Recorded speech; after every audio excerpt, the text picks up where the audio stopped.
Hello, so I've just decided to redo this video. This is like my fifth attempt at trying to make a video.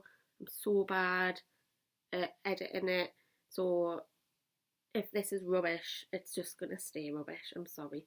Um, but yeah, so today I thought I would do a video on the best tip I've got for becoming an assistant psychologist um, in the NHS. I kind of just I did it sort of almost by accident, and as I've gotten into the field of psychology, I've realised that a lot of people have done it and they also recommended doing it. But yeah, so top tip is start working in care as young as you possibly can. I mean, age doesn't really matter. And by care, I kind of mean so I started working in a care home.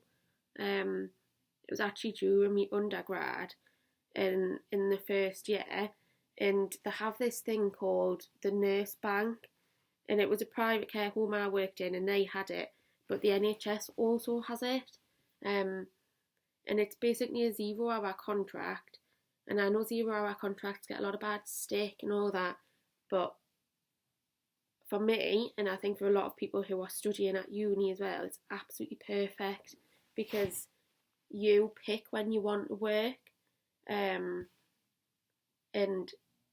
especially for the care home, I worked say like a Thursday, Friday one week, and then I did Saturday, Sunday the week after, and I did it alternating. But if there was ever a time when I was really struggling because I had some assignment due in or anything, you can cancel your shift, you can change your shift. It's so flexible. So I think flexibility is just a bonus, but also, that really opened my eyes to care. Like, you'll never spend more time with service users than you do when you're a carer or a nursing assistant or a support worker, whatever it is. You're on the floor, you're with them 24/7. And I just think, you can't teach that. You cannot teach that, like your interaction with people, and it's something that me supervisors has often said to me, like, I'm really not that good at, I would say, like, academic stuff's my downfall. I was alright at uni, but prior to that, I wasn't bothered, didn't care, didn't do very well. And a couple of my supervisors have said to me that my skills when I'm working with service users and just being able to interact with them, and also working with the staff teams, they've said, like, it's top notch. It's apparently what one supervisor said. She just said you can't teach that, and I think that's where I got that from. And then going to work for the NHS, I started as a support worker, a nursing assistant it was called, in the general hospital, and that's pretty much the same. There's a database with all the shifts on, and I would just go through and click exactly which ones I wanted to do. There was no pressure.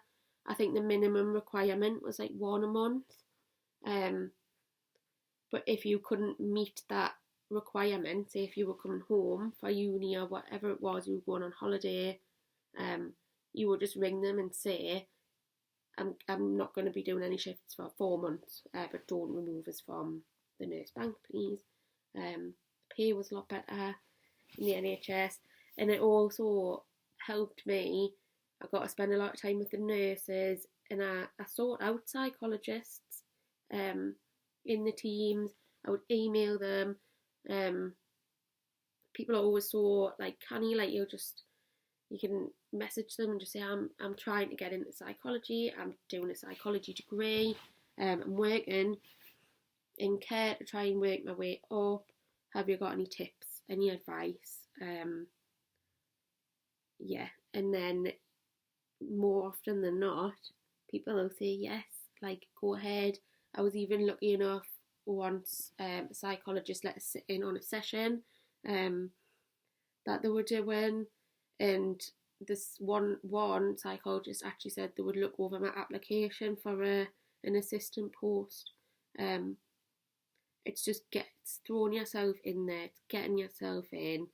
It's such a good way to understand the systems of the NHS, the different MDT members and their role, the role of an assistant psychologist, because that often comes up in an interview. Yeah, can't recommend it enough. And I think research, if you were maybe wanting to go into research and stuff instead, I would probably say like a research assistant post. Like even that can help you in a research assistant post. So yeah, best tip that I can possibly give to becoming an assistant psychologist: get in there, work from the bottom, move up. You can pick, so on the nurse bank you pick what wards, it depends on what shifts are available, but you pick what wards you want to go and work on. And so sometimes I would be like, I can't decide what I want to do when I'm a psychologist or an assistant. I still can't decide. So just anything that I thought I was interested in, I was going and working on the ward, getting a bit of insight. So I did like neuro wards. I was working on male acute, SIPS forensics. I did a couple of community shifts, like orthopedics, just anything and everything. And now it's helped us narrow down a bit as to kind of, I think this is what I probably will want to do when I'm qualified. I hope that helps. I think my next video I might do tips for an assistant psychologist interview.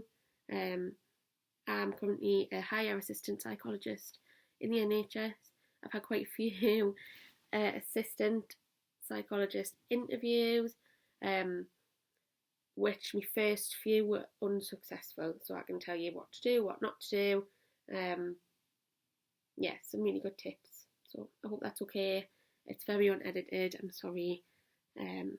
Just leave a comment if there's anything that you want us to answer, any questions about.